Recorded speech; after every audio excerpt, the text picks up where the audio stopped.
और अगर तुम्हें ये भ्रम हो कि एकांत में आसन लगाकर ध्यान लगाने से भगवान की प्राप्ति हो जाती, तो बगुला बहुत एकांत में जल में खड़ा होकर एक टांग केवल ध्यान लगाता है, लेकिन मछली का, भगवान का नहीं, तो उसका उद्धार हो गया क्या?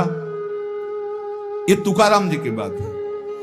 अगर तुम्हें ऐसा भ्रम हो गया हो कि कोई एकांत गुफा हो, घुस जाऊं बस वहां भगवत प्राप्ति हो जाएगी, तो चूहा और सांप रात दिन बिल में रहते, इनको भगवान की प्राप्ति हो गई क्या? तुकाराम जी से जब प्रश्न किया गया कि क्या गृहस्थाश्रम में भगवान की प्राप्ति ऐसे हो जाएगी जो विरक्तों की हो जाएगी?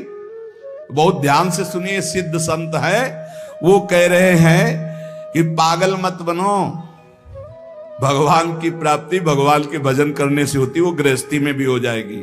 अगर तुमको लगता है कि वन में रहने से भगवान मिल जाते हैं, तो हिरन को मिल जाते, खरगोश को मिल जाते, बाघ को मिल जाते, सब ब्रह्म प्राप्त हो जाते।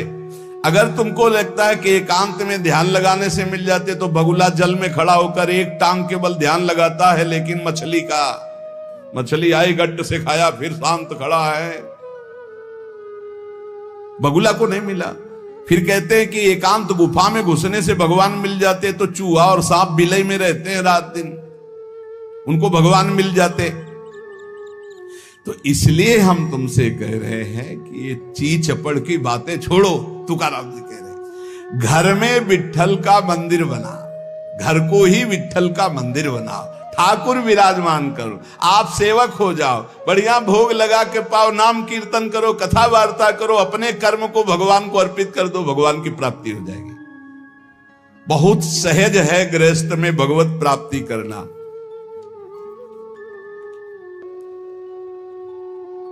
हम तुमसे पूछते हैं, जो लोग सोचते हैं अन्न नहीं खाएंगे तो भगवान की प्राप्ति हो जाएगी, तो कितने ऐसे जीव हैं हमारी प्रकृति में? तुकाराम जी कह रहे हैं ये बड़े महापुरुष हैं, किसी के कहो सांप खाता अन्न, करे क्या धान बकभी, कपट भरा भीतर भरा उदर मल से, करे चूहा भी एकांत, गदहा भी भभूत रमावे, तुका जल नक्रालय काग ही नहाए कहो तो। क्या अन्न न खाने से भगवान मिल जाएंगे? अगर हां, तो बहुत से पक्षी ऐसे हैं जो केवल फलाहार रहते हैं, बहुत से ऐसे हैं जो घास चर के रहते हैं, ना वो अन्न खाते हैं ना कुछ और। कुछ है फलाहार, कुछ है तृण चरते हैं, कुछ है पानी पी के केवल रहते हैं भैया, केवल पानी से। इन सबको भगवत साक्षात्कार हो जाता है क्या? केवल पानी से रह रहे तो भगवत साक्षात्कार हो जाएगा, केवल फलाहार रहे तो उनको भगवत साक्षात्कार हो जाएगा। तुकाराम जी कहते कितने हैं वायु भक्षण करते हैं, केवल वायु पी करके जीते हैं,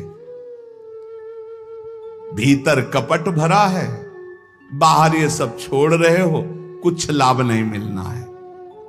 चूहा बिल में एकांत में रहता है, भगवत प्राप्ति हो गई। गदहा खूब धूल में ऐसे लौटता, धूल लगाने से तो क्या उसे भगवत प्राप्ति हो गई, महापुरुष है। जल में घड़ियाल रहता है, भगवत प्राप्ति हो गई। कौआ भी जाके गंगा स्नान करता है, जल स्नान, भगवत प्राप्ति हो गई। भैया जब तक भजन नहीं तब तक भगवत प्राप्ति नहीं, बाहरी क्रियाओं से।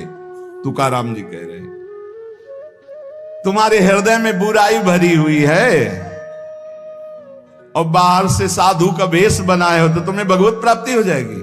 अरे चाहे वायु भक्षण करो, चाहे तुम ध्यान का नाटक करो, चाहे एकांतवास करो, चाहे भस्म लेपन करो, चाहे जल में खड़े हो जाओ, चाहे जितना अनुष्ठान करो, जब तक भजन नहीं करोगे भगवान का, तुम्हारी बुद्धि निर्मल होने वाली नहीं। बाहरी क्रियाओं से कोई लाभ नहीं। तुकाराम जी कह रहे हैं भक्ति मुक्ति दिलाने वाली है समस्त भव बंधनों से।